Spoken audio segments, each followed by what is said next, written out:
Christmas Eve on BBC1. At 6:30, Wogan in Hollywood with veteran comedian George Burns. Then at 7:10, Into the Bunko booth with Paul Daniels.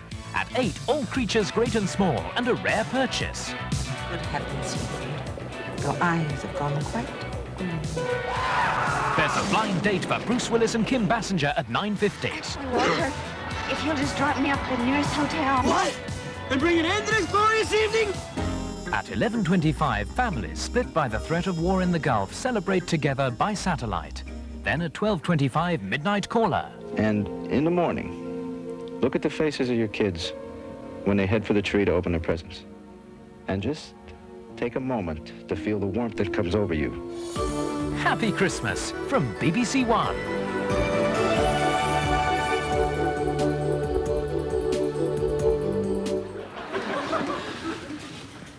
Who is responsible for this?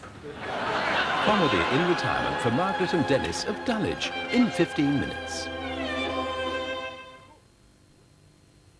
And now on BBC1 The News with Michael Berg. America says the clock is ticking towards war in the Gulf. As more British tanks arrive, Iraq says the earth will be burned under the feet of our enemies. And thousands of shops break the law again by opening on a Sunday.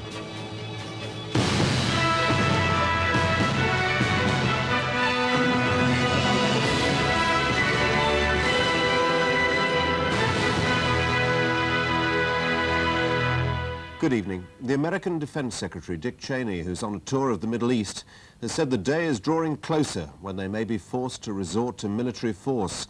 The clock is ticking towards war, he said. Iraq's new Defense Minister, General Sadi Abbas, has said if the Allies do attack, they'll be crushed, and he threatened we'll burn the earth under their feet. Challenger tanks of the British 4th Brigade arriving last night to join those of the 7th Brigade already in the desert. Allied strength is increasing with the probability of war. It isn't yet a fait accompli, but it's certainly getting closer. This is the judgment of the American Defense Secretary still in Saudi Arabia. My remarks have been based upon the fact that the clock is ticking, that as each day goes by and he does not begin the withdrawal of his forces from Kuwait, the time that's available for withdrawal grows shorter. The situation is of concern that each day that goes by without resolution brings us one day closer to the January 15th deadline. It was in this situation that the Prince of Wales, in his uniform as an RAF group captain, visited the British Tornadoes at a base here. These are the aircraft which fly daily combat patrols right up to the Kuwaiti border and would be in action at the very outbreak of hostilities with their Sidewinder and Skyflash missiles. His conclusion? The whole point is to find out how these characters are getting on. They're doing a marvellous job, as always. And they're very pleased with the kit they've got, which is a great thing. The airman was pleased that he spent as much time with the ground crews as the air crews. Normally when you get big visitors around, it's officers' side and things like that. You know, not normally, people don't talk to the boys normally. But, you know, it's good to see him talking to the boys. That he did also at the less glamorous end of things. Royal Engineers building a steel and sandbag air raid shelter. Without talking directly about the dangers they face, he managed to convey to every one of them his personal concern for their safety. Martin Bell, BBC News, Saudi Arabia. And Prince Charles has said there'll always be the risk of war between democracies and totalitarian states. In an interview recorded with French television on Tuesday, he said that dictators would always try to provoke war to divert attention from their internal problems. Now, I've seen in the last, what is it now, 8 years, twice, well, we haven't fortunately had a war yet in the Gulf, and God forbid there will be one. But at the time in the Falklands War, the Malvinas, I mean, I saw it then. We need constantly to be prepared for the worst. And each time, it seems that we are faced with the problem of a dictator who has complete authority in his own country. There is no freedom of the press. There is no freedom of the National Assembly of any kind. And that, I think, makes it much more likely that wars will occur, it seems to me anyway, if you are having to deal with dictatorships around the world. Britain's European partners have agreed to supply ammunition to our troops in the Gulf. Constant gunnery practice has run down stocks. The government estimates a war could last between 6 and 8 weeks, so Germany, Holland and Belgium have been approached to help maintain ammunition at wartime levels. Battle training for British forces is already consuming ammunition at a wartime rate. In this exercise in Germany, British artillery used 16 times more shells in a single day than they normally fire in a year. Britain will soon have 250 tanks and artillery pieces in the Gulf, and in the event of war, tens, perhaps hundreds of thousands of shells will be fired in anger. Something like 3 years' worth of ammunition has been expended in perhaps a period of a month, trying to getting the long-range artillery up to operational readiness standards. So they've actually been using up far more ammunition than they would normally have expected to in this part of the year. Britain's 155mm mobile howitzer would play a vital role in destroying Iraqi tanks and artillery. Its shells are common to the leading NATO countries, and these are the weapons most likely to be served by Dutch and German ammunition. The British armoured brigades have been sent to the desert with enough ammunition to fight for at least a month. But with the government now estimating 6 to 8 weeks of hostilities, reinforcements are clearly needed. However, in a desert war, Britain's Challenger tanks are unlikely to benefit from outside help.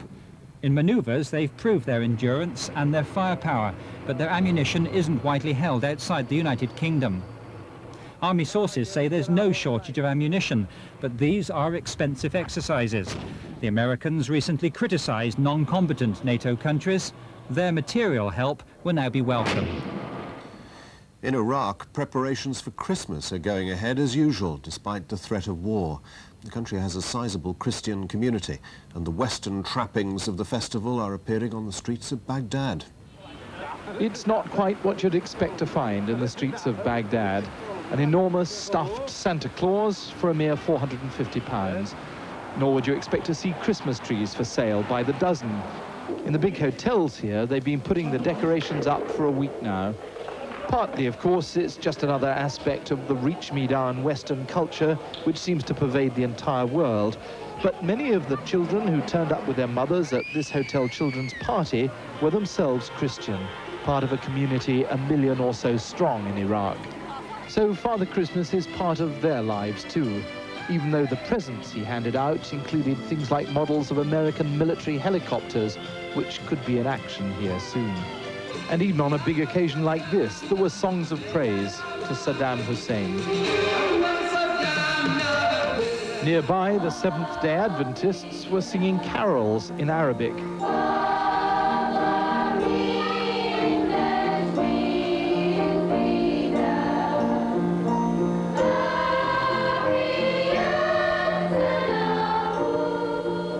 Tonight, at a Chaldean Christian church in Baghdad, they were celebrating a pre-Christmas Mass. The Chaldeans recognize the Pope, but follow a ritual which dates back to the early years of Christianity. And yet, like so much else here, there are strange echoes of the world that Iraq is in conflict with.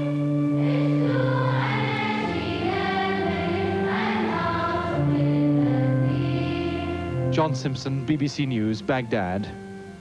The IRA says it's calling a 3-day Christmas truce. In the past few minutes, the Northern Ireland Secretary Peter Brook has welcomed the ceasefire as possibly being a pointer to achieving a lasting solution in 1991.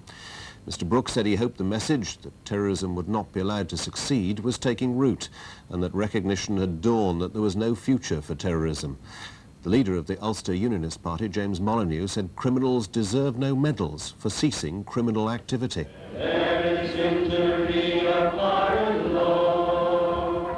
Around 1,000 people, Protestant and Catholic, gathered in Lurgan, County Armagh this afternoon at a peace rally, a coming together in protest at recent murders by both loyalist and Republican terrorists in the area.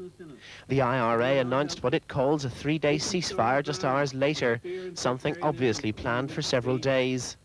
The terrorists gave no reason for their first declared cessation of violence since the mid-1970s, but they've been coming under increasing pressure over the recent desperation and recklessness of their tactics. The use, for instance, of the so-called human bombs. 6 soldiers were killed in 2 incidents where bombs were driven into checkpoints by men forced to do so at gunpoint. One of the drivers was also killed, and it emerged that another man who survived had actually been tied into his vehicle. The IRA has also been accused of carrying out sectarian murders, killing Protestants simply because of their religion, something the IRA has always maintained it does not do.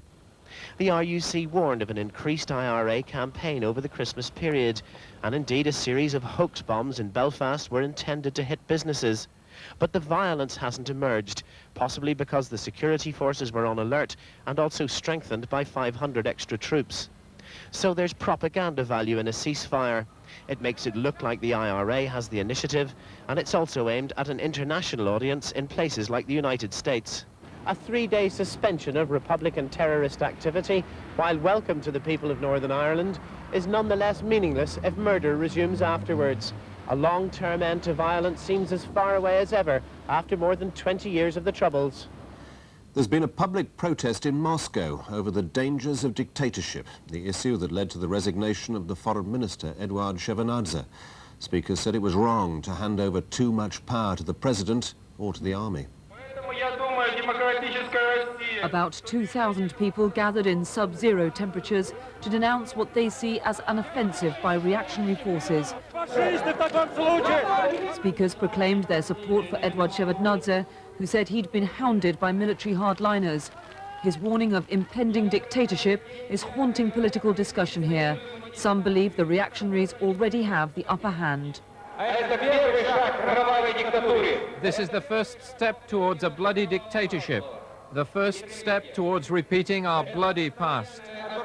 Some believe Mr. Gorbachev himself is summoning the powers of a dictator. His thinly disguised threat to impose direct rule in Moldavia has done little to reassure them. Tomorrow, Congress may vote on constitutional changes which would substantially increase his presidential powers. Carol Walker, BBC News, Moscow. Here, thousands of stores have once again flouted the Sunday trading laws by opening today. They risk prosecution by local authorities, but say the profits outweigh the fines, and in the long run they want the law changed. A sense of in the bleak midwinter permeated the latest attempt at Sunday shopping in London's Kensington High Street. Some well-known shops opened their doors, most didn't, but the public were hardly fighting to get in. That delighted the Shop Workers Union. I think this is the biggest flop of the year. In reality, this is what we expected. All the large retailers have their doors firmly closed. Some stores are open, trying to catch the last penny which isn't there. The shop workers don't want to work on Sunday, but they're pushed into it, and to an extent even bribed into it. You shouldn't bribe people to break the law. But the pro-Sunday shopping lobby demanded changes to what they see as an archaic law. It's quite ludicrous, isn't it? Here is a law that clearly does not have very much respect, certainly as far as a large number of consumers are gained, and something really ought to be sorted out. In a logical, rational world, we would repeal the 1950 Shops Act. It's 40 years old, belongs to a different world.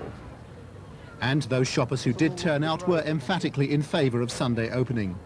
I work all week and the children are at school, so it's the only time that I really get to come, you know. It's an archaic law in my opinion. Why do you say that? Because everybody wants to go shopping on Sunday, so why shouldn't we let them? This is the only day that he can do shopping, for example. The argument is that we should keep